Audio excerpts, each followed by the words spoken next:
Today, we're diving into a chilling first-hand account from Surat, Gujarat. This isn't just a simple ghost story. It's about an entire community that found itself completely besieged by something dark, something malevolent.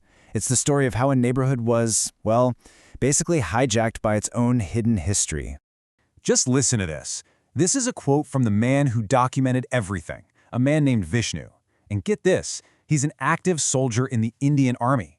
The fact that a trained soldier, a man of action, felt this much terror just writing about what happened, well, it tells you everything you need to know about the level of horror we're about to get into. So we're not actually starting at the beginning. We're jumping right into the middle of the terror with a young woman named Saroj. She's just walking home one night, and this one walk, this single, terrifying walk, is about to bring years of escalating fear to a breaking point. Okay, picture this. It's 2:30 in the morning. Saroj has just said goodbye to her friends after a wedding. It's a short, familiar walk home.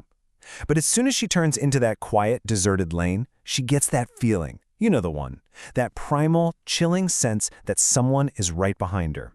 And her heart starts pounding because she knows this isn't just her imagination. It's tied to all the other strange, terrifying things that have been happening in her society for weeks. So to really understand why Saroj was so terrified, we have to rewind. We have to go back to how it all started, as told by her neighbor, Vishnu. See, when his family moved in, this was a really tight-knit community, and the way their houses were all packed together, it became absolutely crucial to how this terror would eventually spread from one family to the next. So here's a quick look at who's who. You've got Vishnu's family on the ground floor. Right next door is his cousin Arti's family. Straight across the lane is the Marathi family, and that includes Saroj. And then, tucked in a corner, is a couple, Ronnie and her husband. The key thing to remember is how close they all are. When the fear starts, there's just nowhere to run. And oh, did it spread. It started out kind of small, as something you might brush off as just a bad dream. But it very quickly spiraled into a pattern of real physical attacks that were impossible to ignore. So the very first incident could have been just a nightmare. It starts with Mithun, Artie's brother. He wakes up on the terrace in a panic, totally convinced an invisible force was strangling him. Weird, right? But then, just 3 days later, his 2 young nieces have the exact same experience in their bedroom. And 2 weeks after that, the girls in the Marathi family are attacked on their terrace.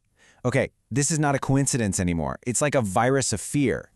So after these attacks, nobody's sleeping on the terrace anymore. But the entity, it just gets bolder. One night, Vishnu's up late studying, and hears the main gate to his veranda swing open. He figures it's the landlord, but nobody's there.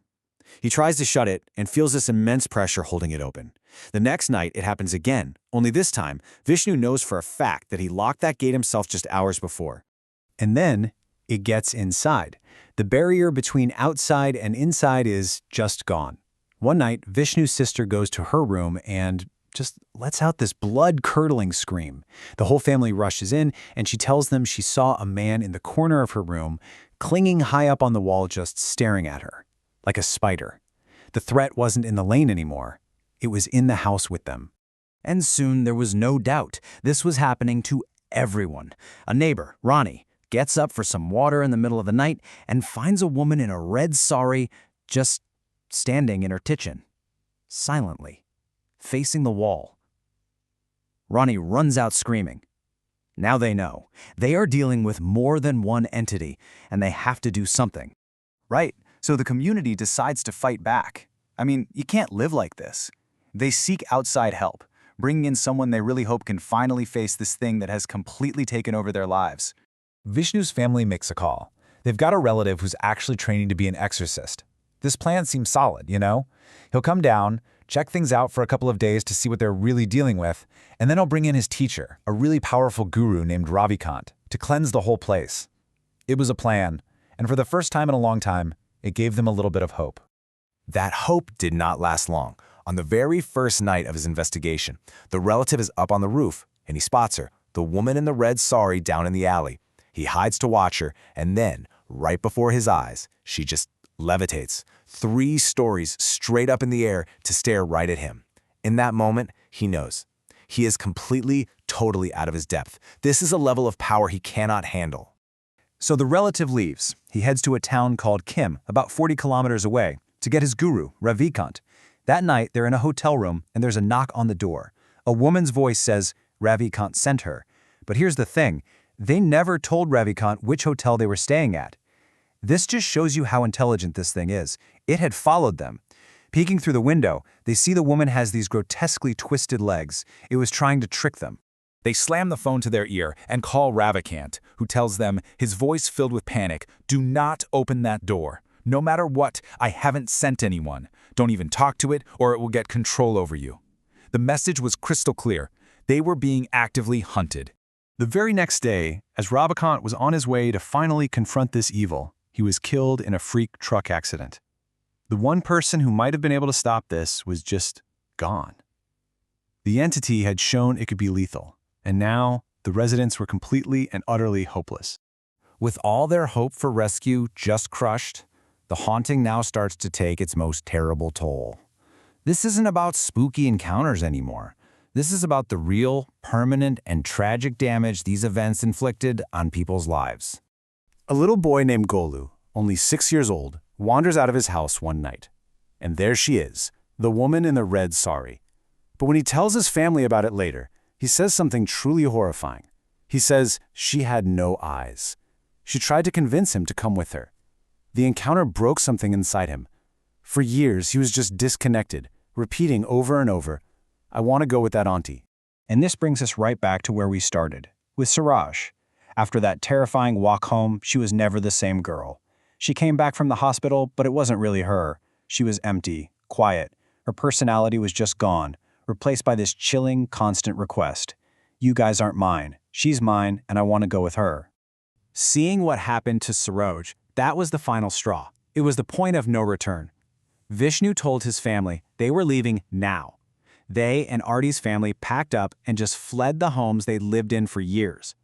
2 weeks after they left, they got the call. Saroj had passed away. The entity had claimed another victim. So, after all this tragedy, all this horror, one massive question hangs in the air. Why? Why this society? What on earth happened on this piece of land to create something so powerful, so evil? Well, the answer was buried in a violent, forgotten past. Vishnu couldn't let it out. Years later, he had to find out.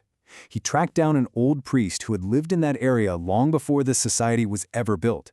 And what that priest told him revealed a history far darker than anyone could have possibly imagined.